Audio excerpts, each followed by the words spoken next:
This is a hot crowd, I'm telling you right now, a lot of excitement here. My name's Anthony and I am a turtle addict. You can ask my wife. I'm kind of obsessed. I'm more than obsessed. So this started when I was 5 years old here in Connecticut. I'm from Plainville. For anyone who's not familiar, that's like between Bristol and Southington and Farmington. And yeah. We live here in Wallingford now.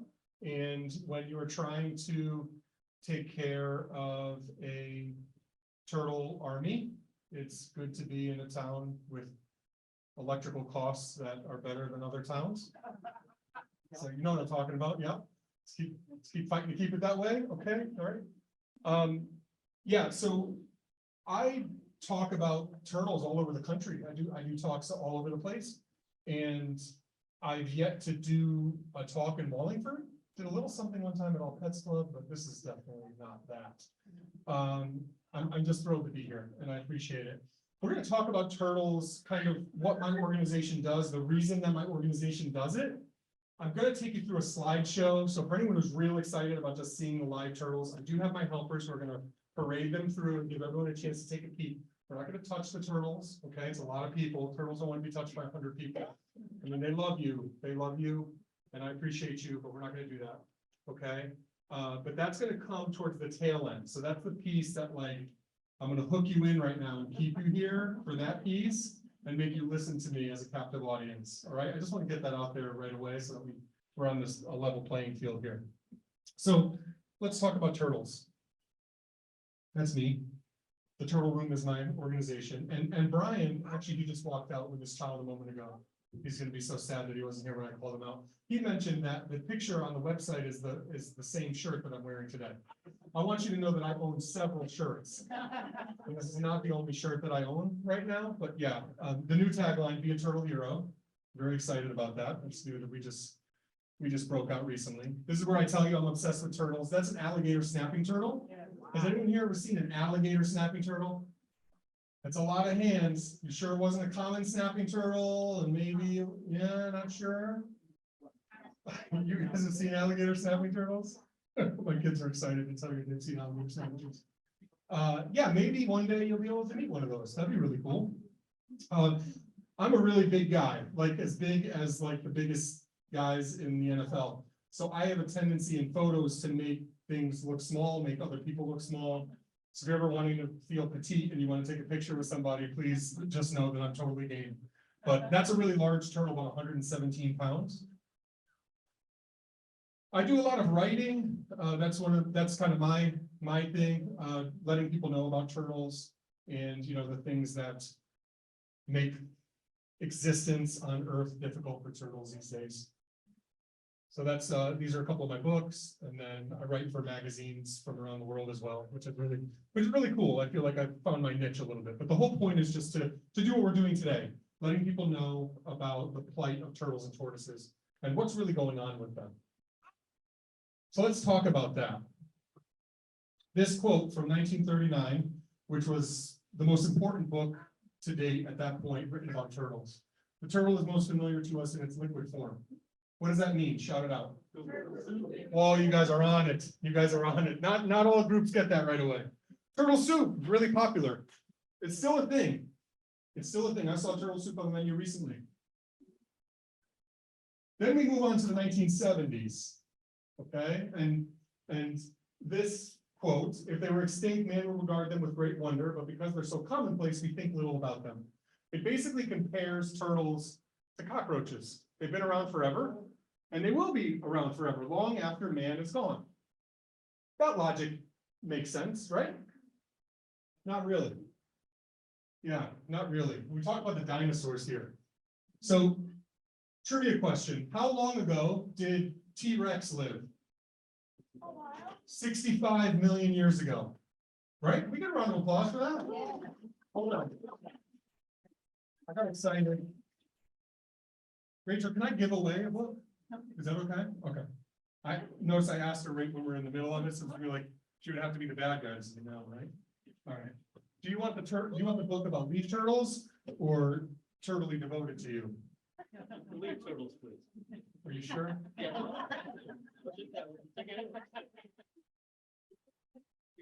All right. All right, now we're cooking with gas. Let's go. 65 million years ago was T-Rex. So how long have turtles been turtles? The turtles that live here in Wallingford. How long have modern turtles been modern turtles? Yes, 65 million? Nope, a little bit longer than that, actually. Cambria? 70 million? No. 400, a little bit on the other side. Actually, 200 million. I'm sorry, my friends in the back. Did anyone know that? You knew that. You had it. 200 million years, virtually unchanged. That's 3 times as long as the time since T-Rex was here. Think about that. They've been here a long time. We're talking like Stegosaurus, not T-Rex, like a really long time ago, right? And then we move on to 1997, and we get quotes like this.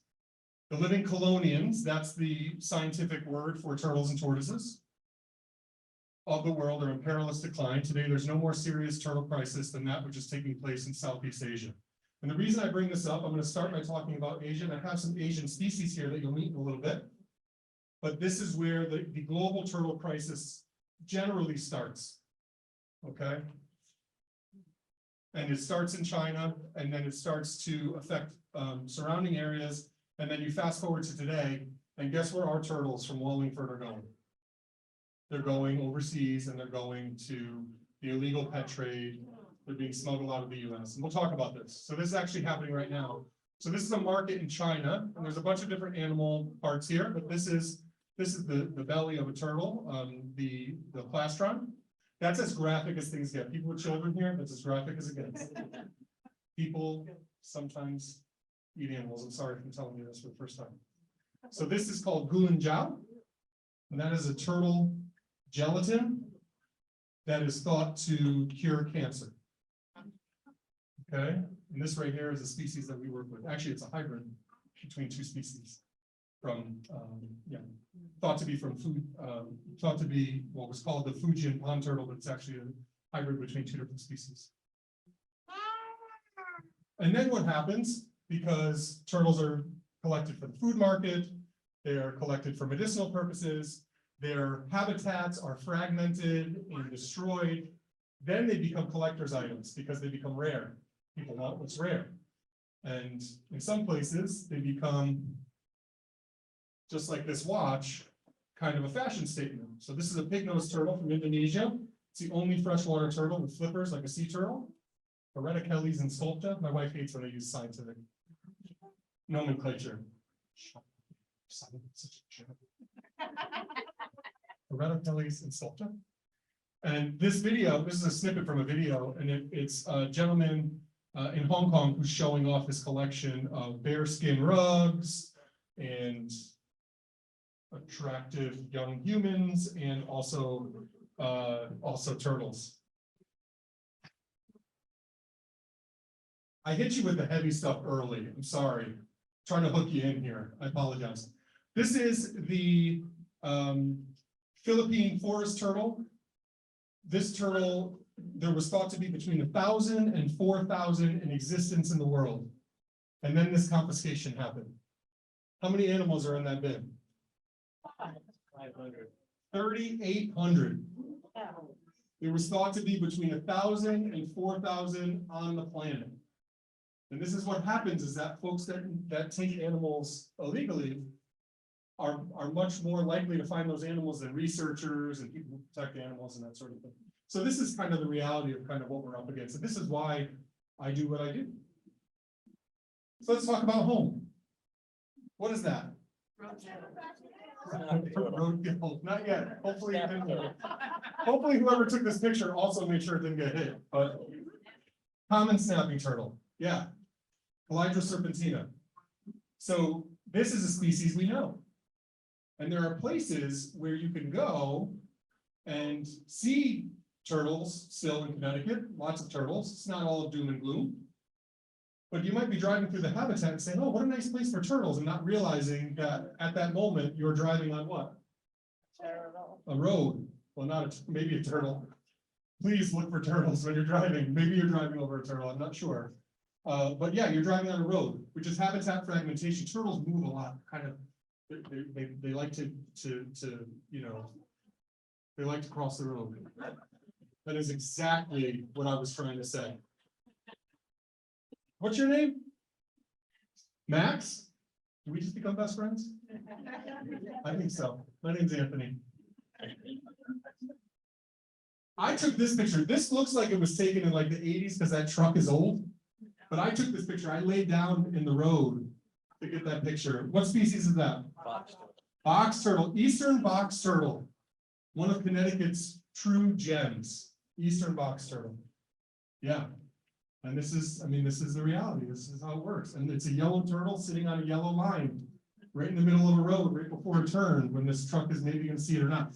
The truck saw me. He wasn't happy. I laid down on the ground to get that right angle that I could get the truck and the turtle, you know, whatever it takes, right? Move it? Yeah. I did move it. Yeah, I had to get the picture first though. I mean, that's good, right? That's, no, I'm not a photographer. I'll take it where I can get it, right? Yeah. And then this is kind of what I already alluded to a little bit. So this is myself and a team of conservationists here who are going through boxes on boxes of animals that were confiscated at LAX. These are American box turtles that were headed to Asia to collectors. And these were all collected from the wild. So this is happening. So, you know, there's a need for somebody to do something. So let me tell you about what the Turtle Room does. Okay. All right. First, we do educational stuff. That may come as a surprise. That was looking pretty svelte there. That's an older photo. Beard wasn't quite as gray either.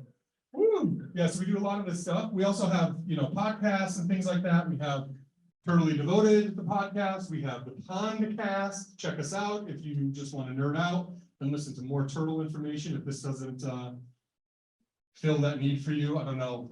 You might have a problem like me. I'm not sure, but anyway, we have a database and other online resources that are. This is better than what zoos use. This is an early photo of snippet of what it looked like early on.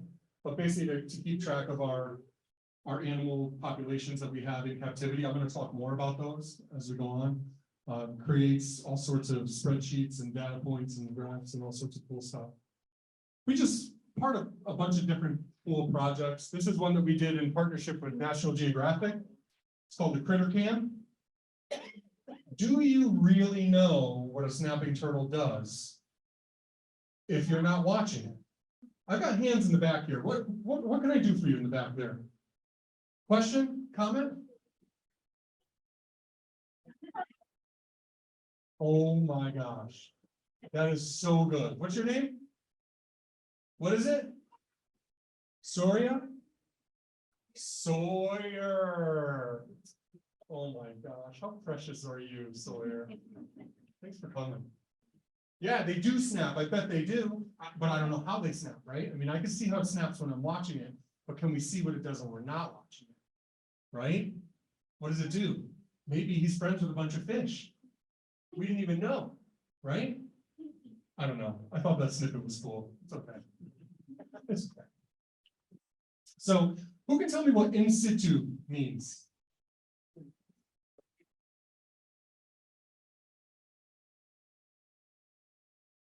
An institute.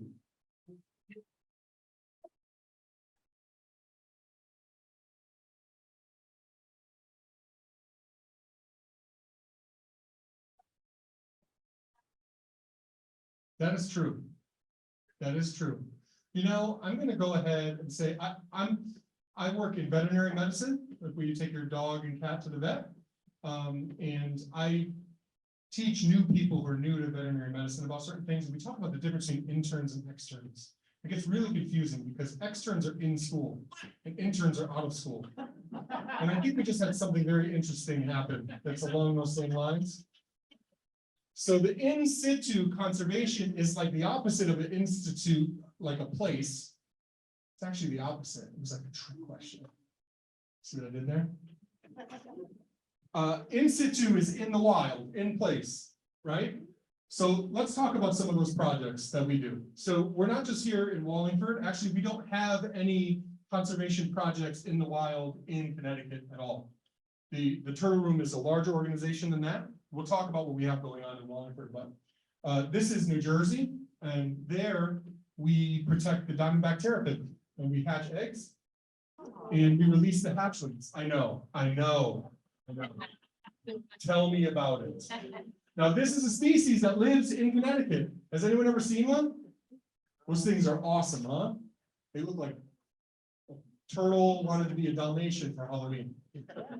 Yeah, they're awesome. And with that project, the Fish and Wildlife in New Jersey does not want us to feed those hatchlings, so we release them without actually feeding them and just let them go right out into the wild.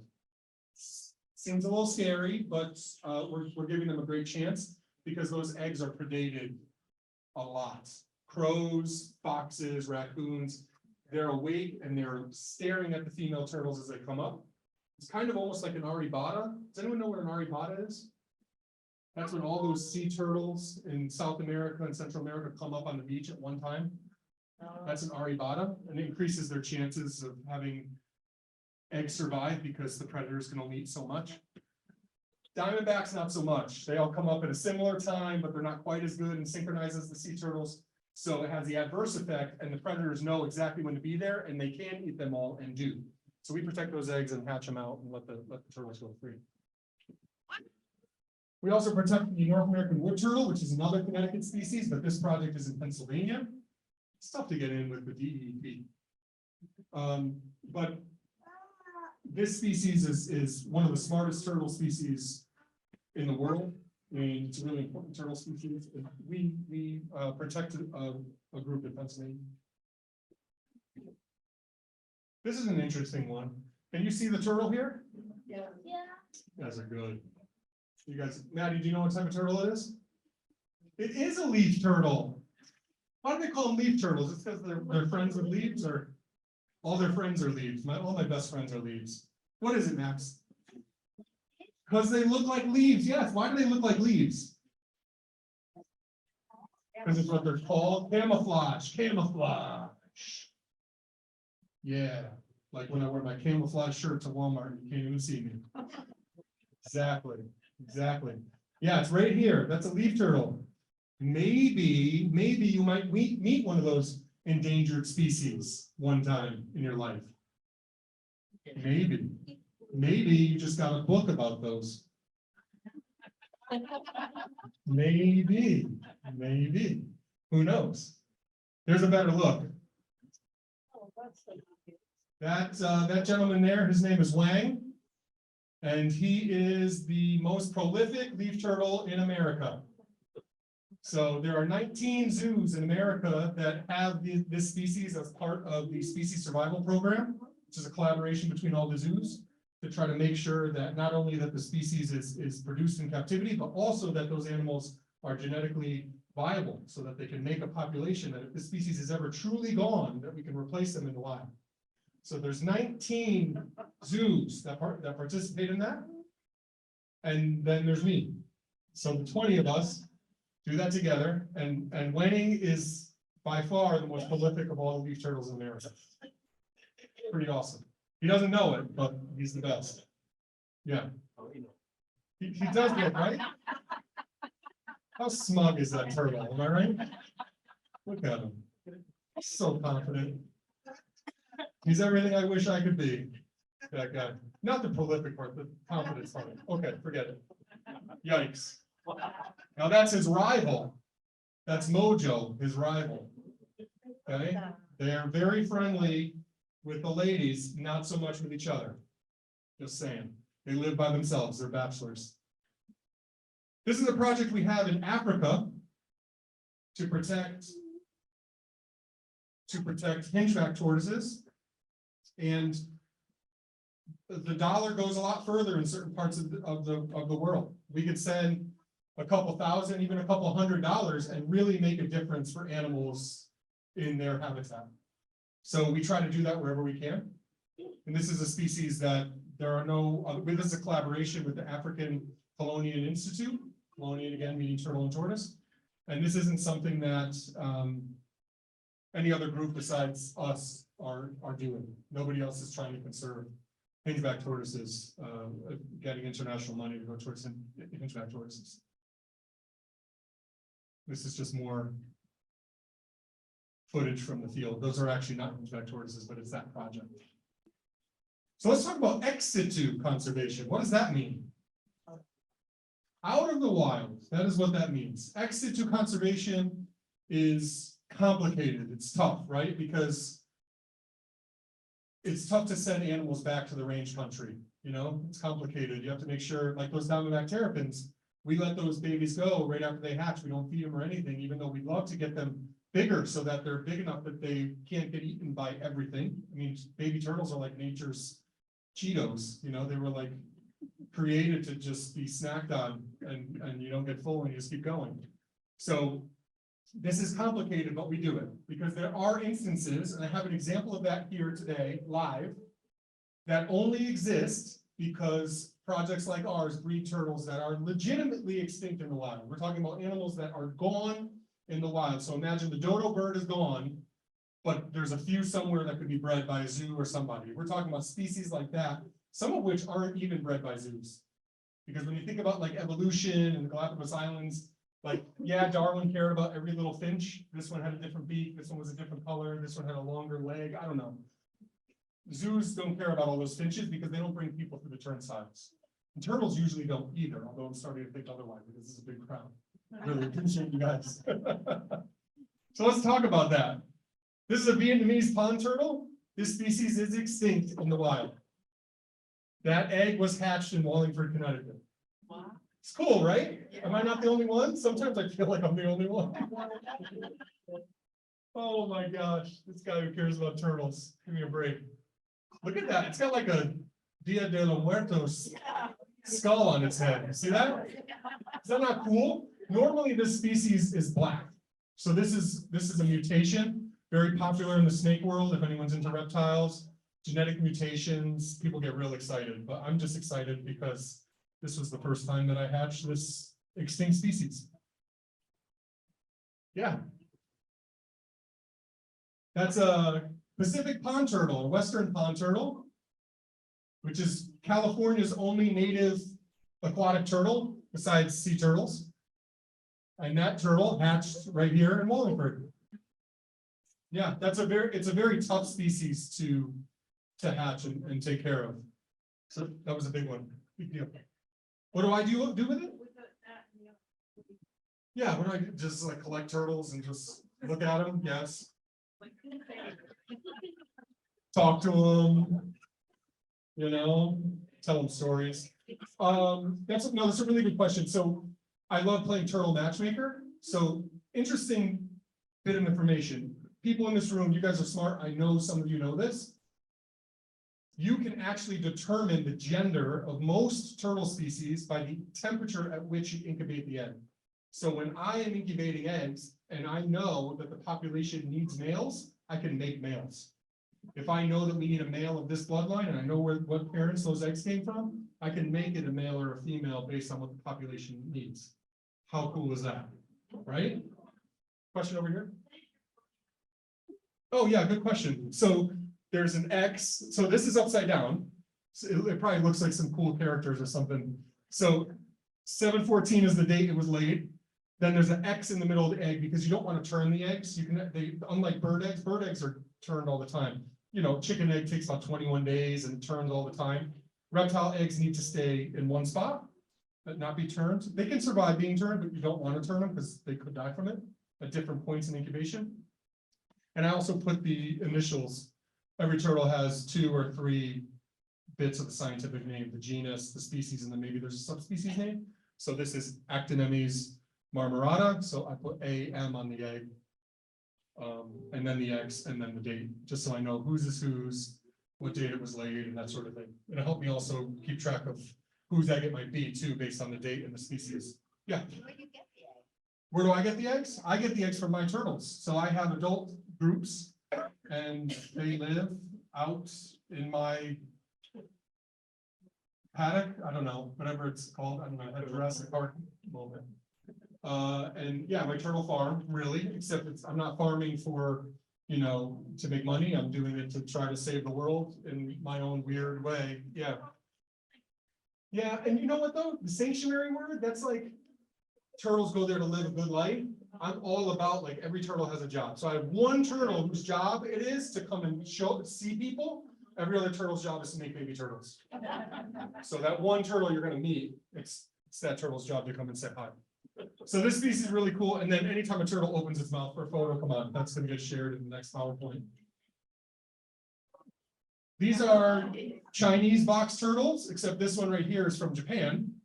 So that's the Ryukyu box turtle. Ryukyu Islands are like Japan's version of Hawaii. It's the #1 tourist attraction for Japan. And they're always really photogenic when they hatch. They're always looking out of the egg. They got their eyes open. Sometimes they open their mouth. They're just awesome. This is like one of my these are like 2 of my favorite photos. So I just wanted to share them. Those are endangered turtles that we breed. They're box turtles like ours. They have a hinge on their plastron that separates the anterior lobe from the posterior lobe, and then that closes up tight so that the legs are inside the shell, and you can't get into the soft parts of the turtle, which is a great survival tactic. But they can still get chewed on a little bit. Seen it happen. Look at that thing. Grumpy little dude, right? Right? Like you don't even know the half of it, little tortoise. You're grumpy, but you don't even know what world you just got born into yet. Yeah, that's a fresh hatchling. So let me tell you about that species. That species came to us from the Knoxville Zoo, formerly known as Knoxville Zoo. Now it's Zoo Knoxville. Very fancier that way, Zoo Knoxville. And they came as hatchlings, and it took us 11 years to raise those hatchlings to the point where they were producing their own young. So that's fast. That's like every day for 11 years, like I am going to get these guys to the finish line. Let's do it. And it's not really good to do that, but like I was excited, you know, I'm going to feed them everything they need and more and give them all the love they need in the world. In the wild, you're talking more like 20, 25 years for something like that to happen. So it takes turtles a really long time. Yes, they're long lived, but it also just takes forever for this sort of stuff to happen. So it's a real commitment. You know, snakes, we're talking a couple of years, maybe a year and a half. Mammals, I don't know, 10 months, 3 months, depending on the species, I don't know. So it takes turtles a long, long time. And then lastly, before I introduce you to and talk about our ambassador animals that we brought here, I'm going to answer this question about having a pet turtle. Having a pet turtle changed my life. Max, tell me. You want to tell me something? Tell me something. It would be pretty fun. Let me tell you something. Your mom may not like me for this, but it is fun. It's a lot of fun. Sorry. But can I tell you something else, Max? It could also be a lot of not fun. Anyone here ever have a pet turtle and have it be not a lot of fun? It's okay. We're in a safe place. My daughter raises her hand proudly. There it is. That is the premise for the book, Turtly Devoted to You, right there. Wow. Yeah, turtles are tough, and they're not necessarily good pets. But if you really educate yourself, do your homework, take your time, pick the right species, it can actually be a really, really rewarding experience. It really can. What's popular and what's available in pet stores is not, oh, and this goes beyond turtles, is not what's best for you and your family. Okay? Are you aware that there's a law, a federal 4-inch law that basically states that you cannot purchase as a pet turtles under 4 inches? Yeah. Does anyone know why? Yeah, salmonella, but why? I mean, you can get salmonella from anything. You get salmonella from Chipotle like every other week. And I'm saying that as the biggest fan of Chipotle in the world. I will eat Chipotle every single meal, and I will risk E. coli and salmonella to do it. Maybe it's because I like turtles and I'm not scared of them. Yes.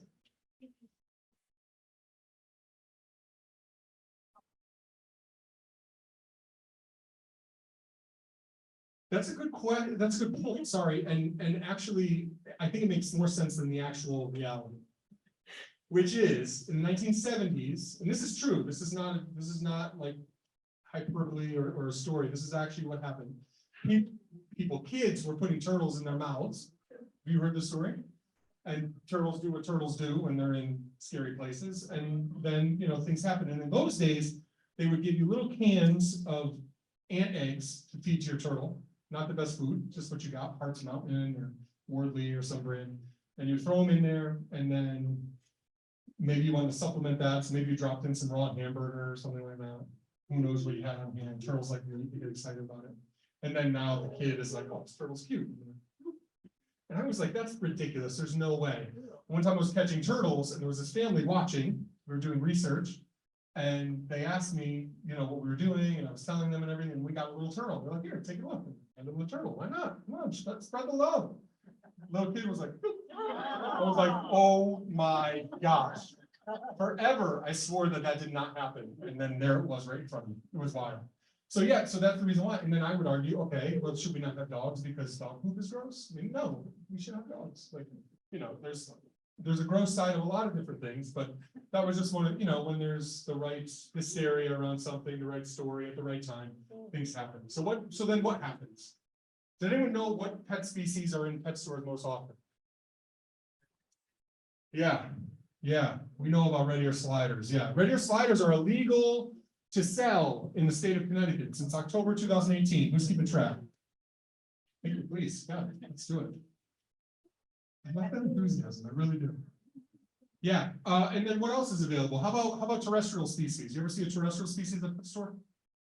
Russian tortoises. Yeah, Agrionemes horsefieldi. Yeah, they I'm such a nerd. It hurts sometimes.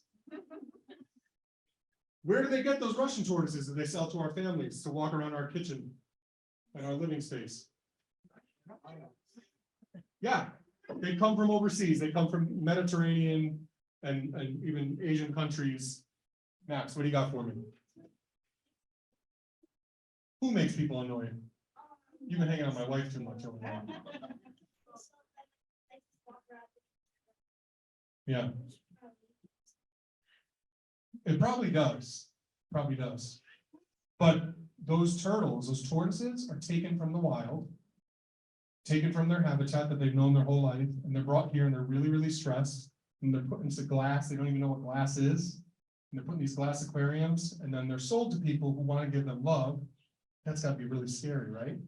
You don't even know what people are, and now, you know?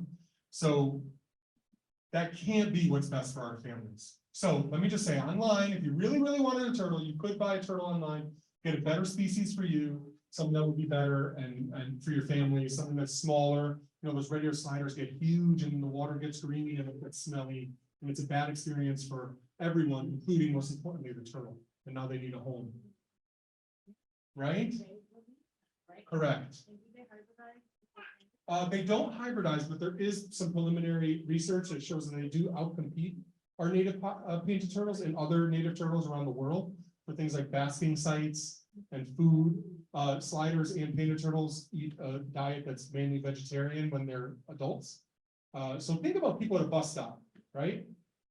Those people don't like each other. We know that. Now, think about the turtle on the lot, right? Those turtles also don't like each other. They're there for the resource, just like the people at the bus stop. So it's tough because we anthropomorphize and we see them together. We're like, oh, these are social animals. They're actually not. So having a big slider that weighs 10 times as much as our native painted turtles on that same log, eating the same food can be an issue. But they don't hybridize. But they are living here now year round and also producing young here, which for years was thought to maybe not be possible because they're from the south and it's obviously much colder here. But they are producing, young here now. Speaking of producing young, there's my daughters. And this is kind of how I end this part of the presentation is, this is the future. So I'm always about sharing and trying to get kids involved, kids to care about wildlife. A lot of times when I do these presentations all over the place, I have a group of folks maybe who are a little more mature, and then a group of folks who are anything but. And that in between sometimes, right? And I remember for me, I went to school, I got recruited for basketball. It's like 100 pounds ago, don't worry about it. And I didn't really know what to go to school for. And I didn't go for this. I actually wanted to be an art teacher, don't tell anybody. And it wasn't until I got out of school that I decided this is what I was really passionate about. And there's that time right around like 14, 16, 18, you know, where you're trying to be really cool and trying to, you know, find your way and everything, your friend group, maybe attract somebody who you're attracted to, I don't know, whatever young people do. So that's usually where we lose it a little bit, right? So I think if we could just lean into our nerdiness a little bit more and have more confidence to just share with people, then maybe we can make a difference in someone's life who just says, you know what, I'm just gonna go for maybe what isn't the coolest thing, but what's also the coolest thing. Does that make sense? Okay, I'm gonna shush up for a minute. Helpers, can you come up, please? Look at you guys, you're ready. I've got a question here in the front. Yes, Wallingford softball, I'm a big fan. What can I do for you? What's your question? Oh, I'm sorry. My volunteers are turtle experts that I know, that I've been able to see their skills in action. Maddie, you're gonna go first. Go ahead, grab your turtle. Madalena is going to show us a McCord's box turtle, which is named after Bill McCord, a veterinarian from New York, who described about 12 species that are still valid, including others that are no longer valid. We don't have to get into that. He wouldn't be happy with me. So Maddie's going to bring around this turtle, and this is a box turtle. So this has a hinge just like our box turtles. And you're going a little bit slow. Where are you going right now? We did a whole like a bridal. Hold on, like we did like a, what is that called? The day before wedding rehearsal dinner walkthrough. Yeah. So you're gonna go that way. You said you were ready to be the leader. Here we go. Be patient with Maddie. This is her first time being the star of the show and the first person around. You're doing great, Maddie. So that species right there is extinct in the wild. They have not been found in the wild in 11 years. They are extremely rare and extremely personable. Maddie, when they talk, how do they talk to each other? They do. Their head bobs up and down like that. And you can actually go up to them with your finger and they'll talk back to you. It's the coolest thing in the world. The coolest thing in the world. No, he has a number. I call him Crooklyn because he has a crooked seam down the middle of his. That's a Spike Lee movie from like, is that the 80s or the 90s? I think it's the 80s. Crooklyn, 1987. So you're breeding. Yeah. McCord's box turtle, Cora McCordi. I'm sorry, they're from China. Yeah, and Dr. McCord's from New York. So he was one of the first people to sound the alarm on that Asian turtle crisis I mentioned, when turtles were starting to disappear.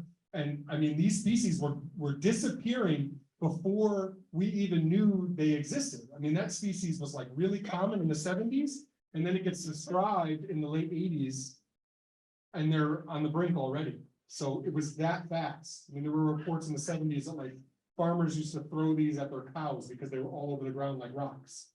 And now, now they're gone. And by the 80s, when they were described, they were extremely rare at that point.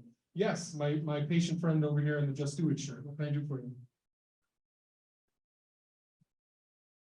That's a great question. Have I ever seen a turtle without its shell on?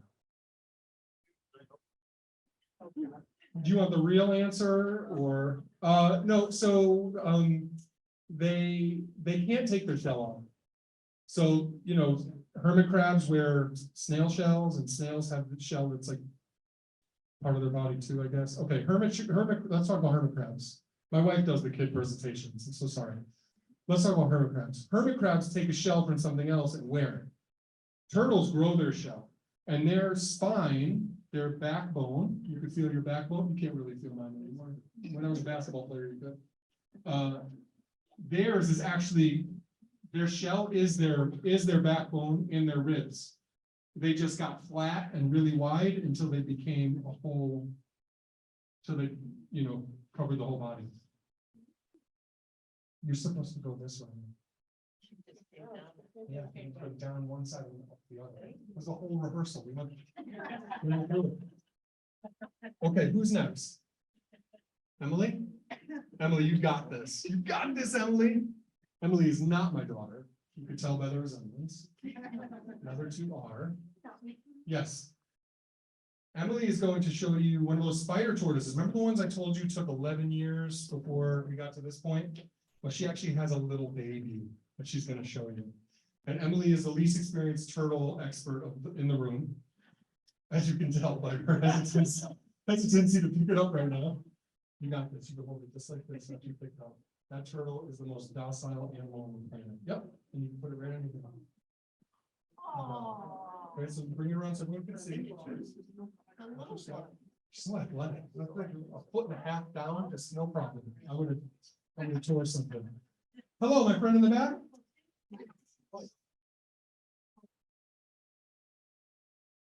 What happens if the turtle is born without its shell? That would be a tough situation, and that's a really good question. Turtles are sometimes born different, right? Where are you go? What happened to this? What happened to our route? You're just going willy-nilly. We're going willy-nilly right now. Hello, friend. What's the important question up here? Turtles are sometimes born different, but in order to be turtles and really for turtles to survive, it needs to be born with its shell. How many turtles do we have? Madalena, how many turtles do we have? 340. Yeah, that sounds about right. Question here, sir?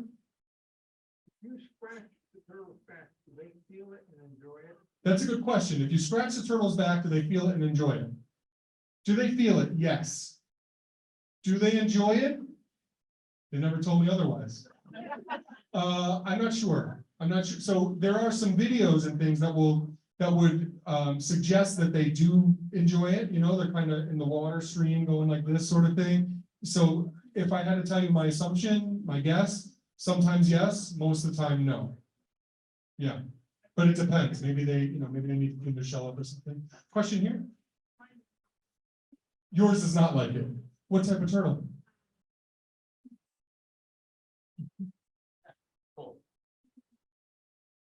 Uh-huh.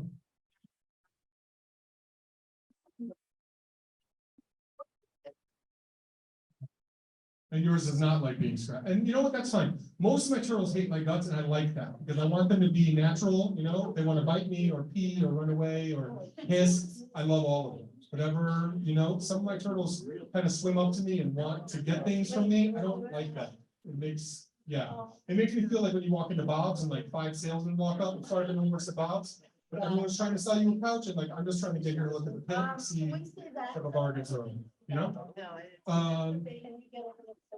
Yeah, so the baby tortoise is a spider tortoise from Madagascar, critically endangered, about to be extinct, not quite there yet, but on their way. Not great. So this box turtle is about, wow, 7 years old now? Oh my gosh, like 4 years old. Time flies. Post-COVID, right? What's going on? The spider tortoise is about a month old. Yeah. The spider tortoises are not that big. They only get up to 500 grams, which is about five, maybe 6 inches for a really big one. You want to get the next one? Do you do anything with sea turtles? Yeah, I'm sorry. I was going to say that. Wendy, my friend who asked me earlier, shoot, there we go. Is that right? Yes, you asked me, we were talking about sea turtles. I was going to say, if you're here for the sea turtle talk, sorry to disappoint, I like to hang out in swamps. But I was just with sea turtles a couple weeks ago. I'm coming to you next. A couple weeks ago in Los Angeles, and I was watching red-eared sliders swim with sea turtles and ducks and shopping carts. Beautiful. My mom has a condo in Florida, and we go down there, and there's can't remember the name of the organization that bought a house with a pool in the backyard. They have a sea turtle that lives in the pool because it got damaged. They can't go be in the wild, so like they put weights on it, and it lives in the pool now, and they like throw bars and stuff down there for it to play with, and it became a conservation type museum to teach you how to not pollute the waters and how to be careful of sea turtles to help them, you know, survive and not get injured in the water. So I was just curious if your organization did anything with that. Yeah, Just on land turtles, these kind of turtles. I'll try to say this in a way that doesn't sound like I'm bitter. Maybe I am. Sea turtles are like that really, forgive the phrase, like sexy animal group that does get a lot of attention. Look, if you're going to be a sea turtle researcher, you get to hang out in board shorts and like be in places where we all want to be on warm days. Yeah. So, I generally hang out, I just drove cross country from Jacksonville, Florida to LA, Los Angeles in 8 days. The Great American Turtle Chase. Whoop, whoop. And we found as many species as we could, reptiles and amphibians, with a focus on turtles. And we visited every disgusting bayou, swamp, roadside ditch, yeah. looking for turtles. And that's the stuff that makes me really excited. Turtles come right on her Yeah. beach. Yeah, we didn't see any Later, beaches. Actually, we didn't see any know, beaches even in, when we saw the sea turtles, It it looks prettier. was a concrete culvert like in Terminator 2. Did you Yeah, find it any, looks pretty. We did see turtles in Los Angeles. or no, on your route? Oh, yeah, 27 turtle species and about 62 reptile amphibian species. It was great, yeah. That's amazing. I had a question here first. I'm so sorry, it may be rude, but he had his hand up forever. He finally put it down because it probably got sore. Yeah. That's a really good question. So it's tough. I tend to, I don't count, I don't count guesstimations. So I've had turtles that I know were imported in the 80s as adults that were used to describe them as a species. So those specific animals, so that would put them at maybe 15, 20, at least at that time, maybe 40 or 50. And now we're talking, 40 plus years removed from that. So it's possible, it's probable 55 at least, 60, maybe more. Oh yeah, there are turtles that live for, well over 100 years. Yeah, and it's tough to substantiate because think about the amount of generations and how things were tracked back then. I've watched enough Perfect Stranger episodes from the 80s to know that like when Balky's pigeon dies, you can replace it with one from the pet store and you might not notice, So did the tortoise ever get replaced? I don't know, but it's possible. Question here?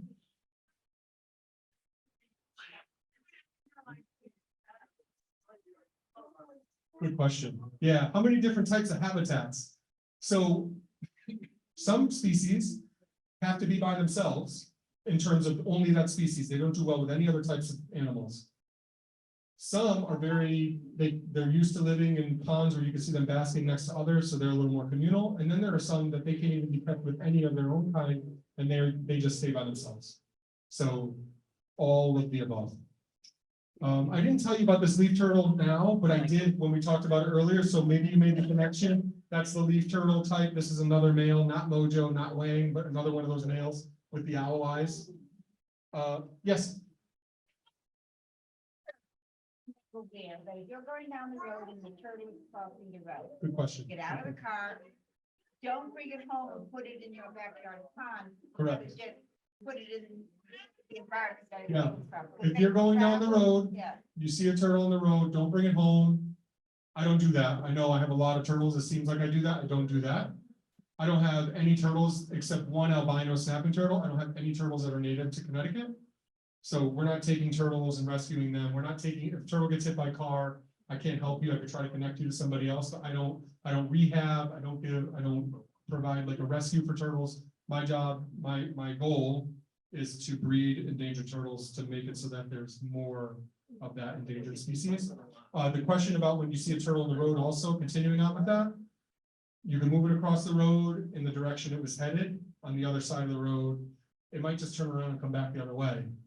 But if you put it the way it was going, it's more likely to keep going the way it was going away from you because you're scary and you were trying to eat it.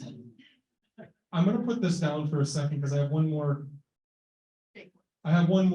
animal that I have to introduce you to. Her name is Uma, and she's actually really small for her species. Here we go.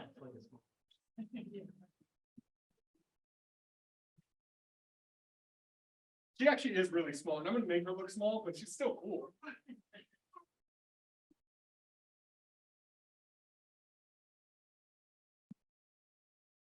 Trying to bite me already. Oh wow. I don't know. I've had her for maybe 4 years, but she's probably 25, if I had to guess. Wow. Little dinosaur. Yeah, it's a dinosaur. This is a living, dinosaurs went extinct. Not all of them, folks. Not all of them. When we talk about species not changing for 200 million years, this is one of those ones that we're talking about. All right, this is, Bite down on anything that you. yes, Yeah, yeah, don't do that. Don't put anything in their mouth. So this is an alligator snapping turtle, and they're an ambush predator. The coolest thing that I'm gonna try to show you is that this turtle has a lure inside its mouth because it's such an esteemed fisher lady. And you can see the pink lure inside her mouth. The inside of her mouth is the same color as the rest of her head. So she's camouflaged to look like a rock under the water.